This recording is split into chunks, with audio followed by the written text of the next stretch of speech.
Hello साथियों, आप सभी का स्वागत है आपके इस कृष्णा आर्ट्स एजुकेशन चैनल में, जो बोर्ड एग्जाम की तैयारी करवाने के लिए नंबर 1 यूट्यूब चैनल है। इसलिए इस चैनल को आपने अभी तक सब्सक्राइब नहीं किया है तो इस चैनल को सब्सक्राइब कर दें और साइड के बेल नोटिफिकेशन को ऑन कर दें ताकि हमारे वीडियो का लेटेस्ट अपडेट आप तक सबसे पहले पहुंच सके।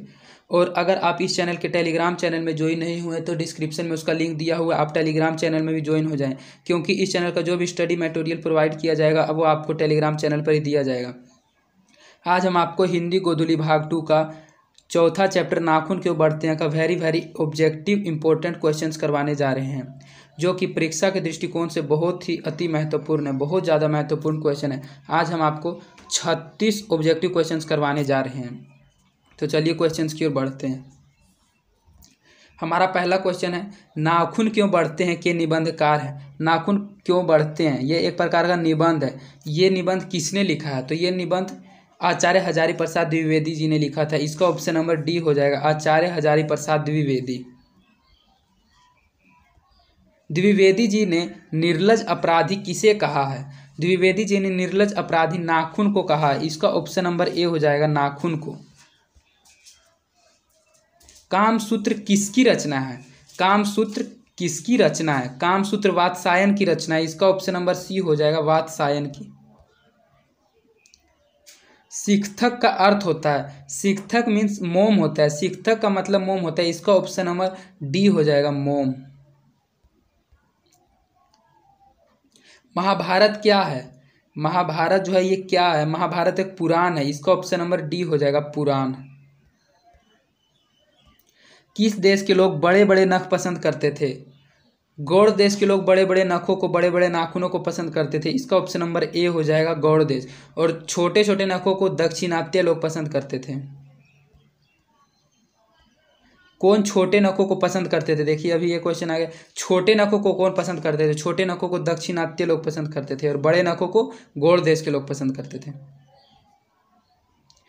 आचार्य हजारी प्रसाद द्विवेदी जी का जन्म कब हुआ था। इनका जन्म 1907 ईस्वी में हुआ था, इसलिए इसका ऑप्शन नंबर बी हो जाएगा, 1907 ईस्वी में। हजारी प्रसाद द्विवेदी जी का जन्म कहाँ हुआ था। इनका जन्म 1907 ईस्वी में हुआ था और बलिया उत्तर प्रदेश में हुआ था, इसलिए इसका सही आंसर ऑप्शन नंबर सी हो जाएगा, बलिया उत्तर प्रदेश। कौन मनुष्य का आदर्श नहीं बन सकती। बंदरियां, यहाँ देखिए बंदरियां होगा, बदरियां लिखा हुआ है, ये टाइपिंग में गलती है। इसका ऑप्शन नंबर बी हो जाएगा, बंदरियां। देवताओं का राजा से किन्हें संबोधित किया जाता है। देवताओं के राजा से इंद्र को संबोधित किया जाता है, जिन्होंने ऋषि मुनि, जो मुनि दधीची मुनि थे, जिन्होंने उनकी हड्डी से वज्र का अस्त्र बनाया था, उन्हीं को इंद्र कहा जाता है। इसलिए इसका ऑप्शन नंबर सी हो जाएगा, इंद्र। देवताओं के राजा इंद्र को कहा जाता है। नख किसका प्रतीक है। नख पशुता का प्रतीक है, इसलिए इसका ऑप्शन नंबर बी हो जाएगा, पशुता का। पृथ्वीराज रासो किनका संपादन है। पृथ्वीराज रासो हजारी प्रसाद द्विवेदी जी का ही संपादन है, इसलिए इसका ऑप्शन नंबर ए हो जाएगा, हजारी प्रसाद द्विवेदी।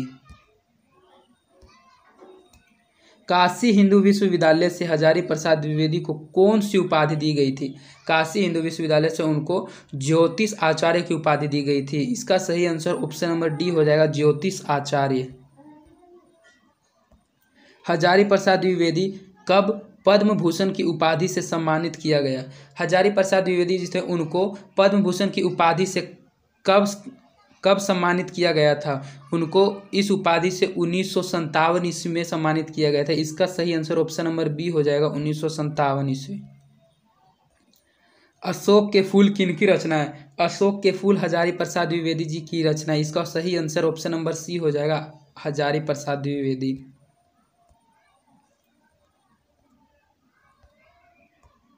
हजारी प्रसाद द्विवेदी की मृत्यु कब और कहाँ हुई। आचार्य हजारी प्रसाद द्विवेदी की मृत्यु कब और कहाँ हुई। इनकी मृत्यु 1979 ईस्वी में दिल्ली में हुई थी। इसका ऑप्शन नंबर सही आंसर ऑप्शन नंबर ए हो जाएगा, 1979 दिल्ली। नाखून का इतिहास किस पुस्तक में मिलता है। नाखून का इतिहास जो है नाखून का जो पुराना प्राचीन काल की बातें हैं वो किस पुस्तक में मिलती है? वे कामसूत्र की पुस्तक में मिलती है। इसका ऑप्शन नंबर ए हो जाएगा, कामसूत्र में। आचार्य हजारी प्रसाद द्विवेदी ने डीलिट की उपाधि किस विश्वविद्यालय से प्राप्त की? उनको डीलिट की उपाधि लखनऊ विवि विश्वविद्यालय से दी गई थी। इसका सही आंसर ऑप्शन नंबर बी हो जाएगा, लखनऊ विवि से। कहानी में चंद्रकार, त्रिकोण, दंतुल, वर्तुलाकार आकृतियों का संबंध मानव के किस अंग से है? आपने ये कहानी नहीं है, ये एक प्रकार का ललित निबंध है। ये निबंध है, ये कहानी लिखना गलत है। यहाँ पर निबंध होना चाहिए। निबंध में चंद्रकार, त्रिकोण, दंतुल, वर्तुलाकार आकृतियों का संबंध मानव के किस अंग से है? तो वह मानव के नाखूनों के अंग से। इसका ऑप्शन नंबर ए हो जाएगा, नख से। अल्तकक का अर्थ है, अल्तकक का अर्थ है आलता। इसका ऑप्शन नंबर बी हो जाएगा, आलता। द्विवेदी जी को साहित्य अकादमी पुरस्कार किस रचना पर मिला था? इनको साहित्य अकादमी पुरस्कार आलोक पर्व पर मिला था। इसका ऑप्शन नंबर बी हो जाएगा, आलोक पर्व पर। प्राचीन मानव का प्रमुख अस्त्र शस्त्र था। जो पुराने जमाने के आदि मानव होते थे, पुराने समय के आदिकाल में, उनका एक प्रमुख शस्त्र नाखून ही हुआ करता था। इसका ऑप्शन नंबर बी हो जाएगा, नाखून। आर्यों के पास क्या था? आर्यों के पास लोहे का अस्त्र भी था, उनके पास घोड़े भी थे और उनके पास मिट्टी के कच्चे घर भी थे।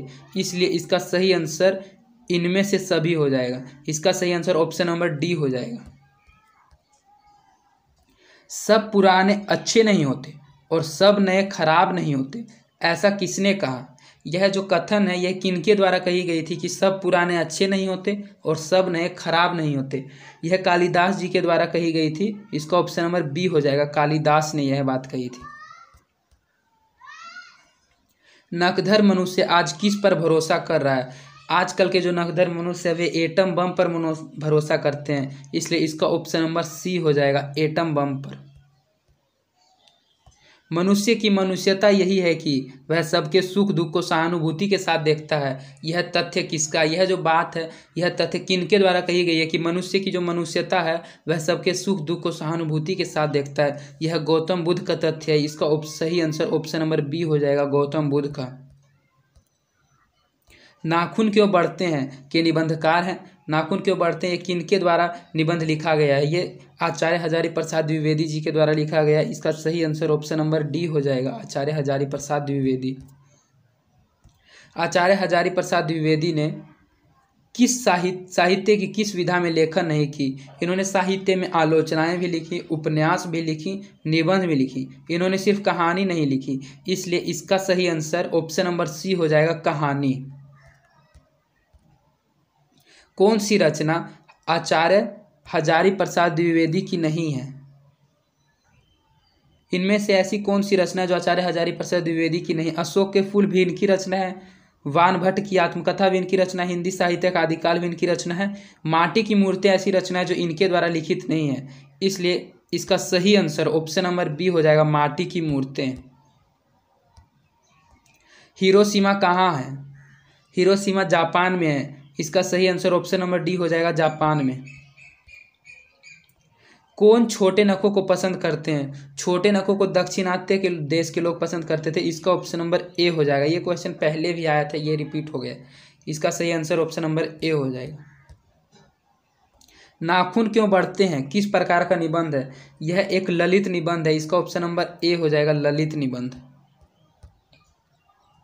दधीची की हड्डी से क्या बना था? ये मैंने पहले 2-3 क्वेश्चन में इस बात की चर्चा आपसे की है कि दधीची एक मुनि का नाम था। उनके हड्डी से इंद्र का वज्र बनाया गया था। जो देवताओं के राजा इंद्र थे, उन्हीं ने अपना वज्र नामक अस्त्र को इनकी हड्डी से बनाया था। इसका सही आंसर ऑप्शन नंबर सी हो जाएगा, इंद्र का वज्र। लेखक के अनुसार मनुष्य के नाखून किसके जीवंत प्रतीक है? लेखक के अनुसार जो मनुष्य के नाखून होते हैं वे पशुता का प्रतीक है, मीन्स पांचवी वृत्ति के। ऑप्शन नंबर सी हो जाएगा। सहजात वृत्तियां किसे कहते हैं? सहजात मीन्स अनजान। सहजात अनजान स्मृतियों को कहते हैं, वैसी स्मृति जो हमको ध्यान में नहीं है। इसका ऑप्शन नंबर बी हो जाएगा सही आंसर, अनजान स्मृतियों को। आज आपका चौथे चैप्टर नाखून क्यों बढ़ते हैं का 36 ऑब्जेक्टिव क्वेश्चन करवा दिया गया है, जिसका PDF भी टेलीग्राम चैनल पर डाल दिया जाएगा, इसलिए आप डिस्क्रिप्शन में जाकर टेलीग्राम चैनल को भी ज़रूर ज्वाइन कर लें। और अगर आपको हमारी वीडियोस पसंद आती है तो आप हमारे वीडियोस को ज़रूर लाइक करें और अपने दोस्तों के बीच भी ज़रूर शेयर करें। धन्यवाद।